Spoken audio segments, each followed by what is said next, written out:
Hello everyone. हमारा आज का एक बहुत ही रोचक टॉपिक है जिसमें हम बात करेंगे कुछ ऐसे क्वेश्चंस, कुछ ऐसे सवाल जिसके आंसर हमें बुक में नहीं मिलते हैं। जो डेली टू डेली प्रैक्टिस करते हैं डॉक्टर, उनको फिर एक्सपीरियंस के बेसिस पे उस चीज़ के बारे में पता चलता है कि क्या होता है। और ऐसे क्वेश्चंस हमारे पास मदर्स अक्सर पूछती हैं कि बच्चे को जो बहुत ज़्यादा स्वेटिंग क्यों हो रही है डॉक्टर, रोता क्यों है।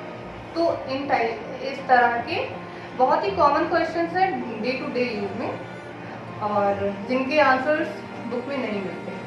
तो हम उसके बारे में आज बात करेंगे। और मैं हूँ डॉक्टर प्रिया त्रिपाठी और मेरे साथ है डॉक्टर DN त्रिपाठी और उनसे हम उस बारे में बात करेंगे। तो मेरा पहला क्वेश्चन है जो जनरली OPD बेसिस पे मदर्स होती हैं, कहती हैं कि सर डॉक्टर मेरे बच्चे के माथे पे पसीना बहुत आता है, बहुत ज़्यादा पसीना आता है उसको, रात में जब वो सोता है तो जो वो पिलो यूज़ कर रहा है वो गीला हो गया है। तो क्या ये सही है या इसमें कोई प्रॉब्लम है? तो उसके बारे में सर आप बताइए। नहीं, हाँ, ये कॉमन प्रॉब्लम है। बहुत सारी मदर्स ऐसे आके आती हैं जब हमारे बच्चे को पसीना बहुत होता है और उसका कपड़ा भीग जाता है, रात में उसका तकिया भीग जाता है। तो पसीना का ये है कि दो चीज़ें होती है, कुछ फिजियोलॉजिकल भी है और कुछ पैथोलॉजिकल भी है। फिजियोलॉजिकल कंडीशन क्या होती है कि ज़्यादातर जो पसीना बनाने वाली ग्लैंड्स होती हैं जिनको स्वेट ग्लैंड्स कहते हैं, स्वेट ग्लैंड्स सिर में और हथेली तले में ज़्यादा होती है। तो इसके कारण ज़्यादातर मदर्स अपने बच्चों को ज़्यादा लपेट के रखती हैं कि उसको ठंडी लग जाएगी गर्म, और उसकी वजह से बच्चे को पसीना ज़्यादा होता है। क्योंकि ग्लैंड्स ज़्यादा होती हैं सिर में पसीना ज़्यादा होता है, इसलिए जो पिलो होता है वो भीग जाता है। कुछ बच्चों के तो हथेली और तले में बहुत ज़्यादा पसीना होता है, जिसकी वजह से इवन कुछ बच्चों को लिखने में भी दिक्कत होती है, वो लिख रहे होते हैं और पसीने से काफ़ी भीग जाती है। कुछ लोग तो ऐसे होते चलते हैं, उनको इतना पैरे पसीना होता है कि उसका फुटप्रिंट बनता जाता है। तो ये डिस्ट्रीब्यूशन, जो स्वेट ग्लैंड्स होती है, पसीने बनाने वाली ग्लैंड्स होती हैं, उनके डिस्ट्रीब्यूशन से इफेक्टेड होता है। कुछ लोगों में ये चीज़ें ज़्यादा होती है, नॉर्मली भी स्काल्प और हथेली तले में ज़्यादा होता है। लेकिन हाँ, कुछ पैथोलॉजिकल कंडीशंस भी होती हैं जिनकी वजह से पसीना ज़्यादा होता है। सपोज करिए 2 महीने 4 महीने का बच्चा है, मदर उसको फीड करा रही है और फीड कराते कराते देखती है बच्चे की सांस फूलने लगती है और उस बच्चे के माथे पर पसीना आ जा रहा है। अगर ऐसी कंडीशन है तो ऐसे बच्चे में दिल की बीमारी, कंजेनाइटल हार्ट डिजीज होने के चांसेस ज़्यादा होते हैं। तो अगर नॉर्मली बच्चा है, ऐसे कुछ नहीं है, तो ये नॉर्मल फिजियोलॉजी है और ठीक हो जाएगा। लेकिन एक बार इसके लिए भी डॉक्टर को दिखा लेना आवश्यक होता है और दिखा लेना चाहिए। जी सर, तो इसका आपने बहुत अच्छे से एक्सप्लेन किया है। हम नेक्स्ट क्वेश्चन की ओर बढ़ते हैं। मेरा आपसे नेक्स्ट क्वेश्चन है जो PD में अक्सर माएँ पूछती हैं, वो कहती हैं कि सर मेरे बच्चे का माथा बहुत गर्म रहता है, बाकी शरीर ठंडा है, बस माथा बहुत गर्म है, तो उसका क्या रीज़न है? जी, माथा गर्म होना बहुत ही कॉमन प्रॉब्लम है और बहुत सारी मदर्स जो है आके बताते हैं कि मेरे बच्चे का सिर गर्म रहता, मेरे बच्चे का हथेली तलवा गर्म रहता। तो ये प्रॉब्लम बहुत ही कॉमन प्रॉब्लम है और अगर मदर आके बताती है तो इसको बहुत लाइटली भी नहीं लेना चाहिए। एक बार जो है उस चीज़ को देखना जरूरी है। लेकिन नॉर्मली क्या होता है, नॉर्मली ये है कि हमारे जो सिर होता है, सिर में ब्लड सर्कुलेशन, सिर की चमड़ी में ब्लड सर्कुलेशन या खून का संचार बहुत अधिक होता है, एक बार। दूसरी चीज़, जो सिर की चमड़ी होती है उसमें चर्बी की मात्रा कम होती है, जिसकी वजह से इंसुलेशन कम होता है, इसलिए रिलेटिवली वो ज़्यादा गर्म महसूस होती है, लेकिन उतना होता नहीं है। अगर कभी भी कोई बच्चा ऐसे लेकर मदर आती है कि मेरे बच्चे के सिर में बहुत ज़्यादा गर्म लगता है या हथेली तलवा गर्म लगता है, तो उसको एक बात ही बताई जा सकती है कि उसके सिर में खून का दौरान बहुत ज़्यादा होता है, कि उसका मस्तिष्क, उसका दिमाग इस समय बढ़ रहा है, या हथेली तलवे में ब्लड का सर्कुलेशन ज़्यादा होता है क्योंकि बच्चा ग्रो कर रहा है, ब्लड सर्कुलेशन अधिक है। दूसरी चीज़ है, लेकिन ये सब कहने के पहले बच्चे का 1-2 बार जो है एक्जिला में थर्मामीटर लगा के उसको टेम्परेचर नापने को कहते हैं। अगर एक्जिला में बगल में 3 मिनट के लिए थर्मामीटर लगा के टेम्परेचर नापा जाता है और टेम्परेचर वो नॉर्मल रहता है, तो केवल सिर गर्म रहने से या हथेली तलवे गर्म रहने से कोई प्रॉब्लम की बात नहीं, इससे कोई बुखार जैसी कोई चीज़ नहीं होती है। इसको हर माँ को समझना चाहिए और इसी तरह से माँ बाप को समझाया जाना चाहिए कि ये ब्लड सर्कुलेशन अधिक होने की वजह से और चमड़ी पतली होने की वजह से सिर बाकी शरीर की अपेक्षा गर्म रहता है, ये नॉर्मल है। जी सर। तो मेरा आपसे नेक्स्ट क्वेश्चन है, कुछ माएँ होती हैं जो बोलती हैं कि सर मेरे बच्चे के सिर में सिर्फ एक ही सफ़ेद बाल है, तो अगर वो एक सफ़ेद बाल है तो क्या ऐसे और ज़्यादा बढ़ जाएंगे? क्या हमें इसे प्लग कर देना चाहिए, तोड़ देना चाहिए, या फिर ऐसे छोड़ देना चाहिए? देखिए, सफ़ेद बाल के लिए बहुत सारी मदर्स, इवन फादर्स बहुत ही सेंसिटिव होते हैं। बच्चा 5 साल का, 6 साल का, 4 साल का है, कोई एक सफ़ेद बाल दिख जाता है तो बच्चे को डॉक्टर के पास लाते हैं या स्पेशलिस्ट के पास ले जाते हैं। क्या इससे क्या कोई पैथोलॉजी है, किस कारण से मेरे बच्चे का अभी इतनी कम एज में बाल सफ़ेद हो गया? सिंगल बाल सफ़ेद होना एक नॉर्मल प्रोसेस है, इसके लिए बहुत ज़्यादा परेशान होने की ज़रूरत नहीं है। लेकिन ये भी बात है कि अगर आपका कोई एक सिंगल बाल देखते हैं तो उसको तोड़ना नहीं चाहिए। जब किसी बाल को आप तोड़ते हैं तो उसके रूट में, उसकी जड़ में ट्रॉमा होता है, उसकी वजह से अगल बगल वाले जो बाल होते हैं उनका न्यूट्रिशन, उनका पोषण प्रभावित होता है, जिससे अगल बगल के बाल भी कमज़ोर होते हैं और सफ़ेद होते हैं। ये तो सिंगल बाल की बात हो गई। लेकिन हाँ, अगर गुच्छे में बाल सफ़ेद हो रहे हैं तो फिर इन्वेस्टिगेशन की ज़रूरत है। इसमें फंगल इन्फेक्शन हो सकता है, एक विटिलिगो टाइप की बीमारी होती है वो हो सकता है। तो इन सब चीज़ों के लिए आपको डॉक्टर्स को या स्किन स्पेशलिस्ट को दिखाना चाहिए। अगर गुच्छों में या ज़्यादा बाल सफ़ेद हो रहे हैं, कोई सिस्टमिक डिजीज के लिए भी इन्वेस्टिगेट करना चाहिए। लेकिन अगर सिंगल बाल इक्का दुक्का सफ़ेद हो रहे हैं तो उसके लिए कुछ नहीं करने की ज़रूरत है, उसको तोड़ने की ज़रूरत नहीं है। दैट इज नॉर्मल प्रोसेस, इसके लिए परेशान होने की ज़रूरत नहीं है। जी। So my next question is कि कुछ बच्चे होते हैं, उनको सिर में कम बाल होते हैं, तो उनकी माएँ कहती हैं कि इसको बहुत कम बाल हैं, और जबकि हमने इसका सिर शेव भी कराया है फिर भी बाल नहीं बढ़े हैं, बाल उतने ही हैं। तो क्या रिपीटेडली शेविंग कराएंगे तो बढ़ जाएंगे, या कुछ और करना चाहिए, या नहीं कराएं? तो इसके बारे में आप क्या कहेंगे?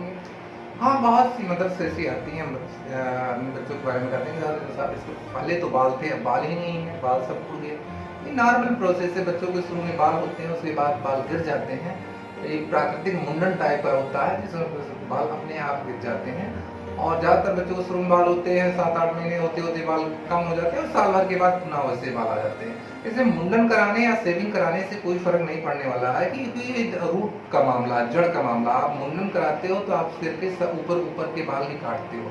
हाँ, लेकिन अगर बच्चे के बाल गिर गए हैं तो 2-3 बीमारियां होती हैं जिनके बारे में देखना जरूरी है। स्पेशली बच्चे के सिर में कोई टीनिया इन्फेक्शन तो नहीं है, कोई डर्मेटाइटिस तो नहीं, सिबोरिक डर्मेटाइटिस होती है वो तो नहीं है। इस बारे में थोड़ा देखना चाहिए कि बच्चे के चमड़ी के ऊपर बहुत पपड़ी तो नहीं जम रही है, उसके बच्चे खुजलाहट तो नहीं हो रही है, दाने तो नहीं निकले हैं। अगर वैसे स्किन इज नॉर्मल तो अगर बाल गिर गए हैं वो साल भर का होते साल भर के बाद फिर बाल आ जाते हैं। उसके लिए कोई बाल सेव कराने की जरूरत नहीं, कोई स्पेशल शैम्पू लगाने की जरूरत नहीं, कोई दवा देने की जरूरत नहीं, किसी चीज़ की कोई जरूरत नहीं। जी। So my next question is कि कुछ मदर्स होती हैं, वो कंप्लेन करती हैं कि उनका बच्चा है, रात में सो रहा है, नॉर्मल सोता है, पर रात के बीच में उठता है और 15-20 मिनट के लिए वो रोता है, और 15-20 मिनट बाद वो अपने आप सो जाता है। पर उस 15-20 मिनट के बीच में हम उसे शांत कराने की कोशिश कर रहे होते हैं, फिर भी वो चुप नहीं हो रहा है। तो इसमें हमें क्या करना चाहिए? देखिए, ये इस तरह की प्रॉब्लम्स के साथ बहुत से लोग आते हैं कि अचानक बच्चा बीच में उठ जाता है और उठ के रोने लगता है, बहुत तेज चिल्लाता है और कुछ देर बाद अपने आप शांत हो जाता है, या इसको कोई प्रॉब्लम है, पेट में दर्द है या कुछ है। तो थोड़ा इसमें हिस्ट्री लेने की ज़रूरत है। कुछ बच्चे होते हैं कि सोते सोते जो है दूध पीते हैं, सोते सोते जो दूध पीते हैं बच्चे, वो दूध के साथ में क्योंकि बोतल पूरी लेटी रहती है तो दूध भी जाता है, साथ में एयर भी जाते हैं, जिसकी वजह से एरोफेलिया होती है, उसकी वजह से एब्डोमिनल कोलिक हो सकता है, उसकी वजह से दर्द हो सकता है। लेकिन मोस्टली ये होता नहीं है। मोस्टली क्या प्रॉब्लम होती है, एक स्लीप डिसऑर्डर होता है, nightmares and night terrors. Night terrors जो होता है वो NREM स्लीप भी है, 2 तरीके की होती है, rapid eye movement sleep, non rapid eye movement sleep. Non rapid eye movement sleep का डिसऑर्डर है जिसमें बच्चा अचानक जो है उठता है, बहुत तेज रोता है और उसके बाद सो जाता है। मॉर्निंग के टाइम में अगर आप उससे पूछेंगे भी कि बेटा क्या हुआ था, तो उसको कुछ याद नहीं रहता है कि बाकी सारी जांच सारी पड़ताल उसकी नॉर्मल आती है। दूसरी चीज़ जो कि नाइट मेयर्स, बच्चा अचानक रात में डर जाता है, उचक जाता है। ऐसी कंडीशन में बच्चा उठता है, डर के उठता है, रोता है, उसके बाद शांत हो जाता है। जो ये रेम स्लीप डिसऑर्डर होता है, और इसमें बच्चे को सुबह के टाइम याद रहता है कि जो है उसने कोई सपना देखा था या कुछ हुआ था उसकी वजह से। तो इसमें एक बार डॉक्टर्स को दिखाने की ज़रूरत होती है कि वो इन्वेस्टिगेट कर लें कोई एबनॉर्मल फाइंडिंग तो नहीं है। दूसरा, बच्चे की फीडिंग को भी सुधारना चाहिए। रात में सोते सोते बच्चे को दूध नहीं देना चाहिए, ये ख्याल रखना चाहिए। जी। तो सर मेरा नेक्स्ट क्वेश्चन है आपसे कि कुछ पेरेंट्स होते हैं वो कंप्लेन करते हैं कि ये बच्चा सोते सोते रात में पैर चलाता है या हाथ चलाता है, नॉर्मल मूवमेंट करता है, तो उसके बारे में आप क्या कहेंगे? देखिए, इसमें भी दो तरीके की प्रॉब्लम्स होती हैं। कुछ बच्चे होते हैं कि सोते सोते वो पैर फेंकते हैं, उसको रेस्टलेस लेग सिंड्रोम बोलते हैं। और कुछ बच्चे सोते सोते अचानक जाग जाते हैं और कहते हैं पैर में दर्द हो रहा है, और उसकी वजह से पैर पटकते हैं। That is a growing pain. Restless leg syndrome जो होता है, ज़्यादातर बच्चे ऐसे बच्चों में होता है कि जो बच्चे नॉर्मली जो है दिन में एक्टिव रहते हैं, कोई प्रॉब्लम नहीं होती है, और अचानक बच्चे पैर फेंकने लगते हैं। और जो ग्रोइंग पेन होता है, ग्रोइंग पेन के लिए इन्वेस्टिगेट करना बहुत ज़रूरी है, क्योंकि कभी कभी बहुत सारे डिसऑर्डर, ल्यूकीमिया वगैरह में भी पैर में दर्द होता है। रात में बच्चा सोते उठ जाता है, तो रात में बच्चा उठेगा कहेगा पैर में दर्द हो रहा है, लेकिन ग्रोइंग पेन का यार दोनों पैर में दर्द हुआ, बराबर दर्द हुआ, जोड़ों में दर्द नहीं हुआ, फिर मांसपेशियों में दर्द हुआ, लेग में दर्द हुआ, थाई जांग में दर्द हुआ, पैर में दर्द हुआ, लेकिन जॉइंट्स में दर्द नहीं हुआ, कोई स्वेलिंग वगैरह नहीं होगी। दिन में बच्चा बढ़िया खेलेगा, कूदेगा, दौड़ेगा, लेकिन रात में 10-11 बजे के बाद वो अचानक उठेगा। तो ज़्यादातर इस बारे में ये एक चीज़ है कि बच्चा जब बढ़ रहा होता है, ग्रो करने रहा होता है, उसकी वजह से बोन्स बढ़ रही होती है, बोन्स का पेरिस्टियम जो होता है उसमें खिंचाव पड़ रहा होता है, उसकी वजह से पेन होता है। इसमें बहुत ज़्यादा परेशान होने की जरूरत नहीं है। आप उठिए, बच्चे का थोड़ा मसाज कर दीजिएगा, बच्चा शांत हो जाएगा, सो जाएगा। और अगर ज़्यादा है तो आप शाम को आप उसको पैरासीटामोल टाइप की कोई दवा दे सकते हो, इससे इसका ज़्यादा कोई असर नहीं होता, और धीरे धीरे करके बच्चा जैसे ग्रो होता है अपने आप ही खत्म हो जाता है। इसके लिए बहुत परेशान होने की जरूरत नहीं है। जी।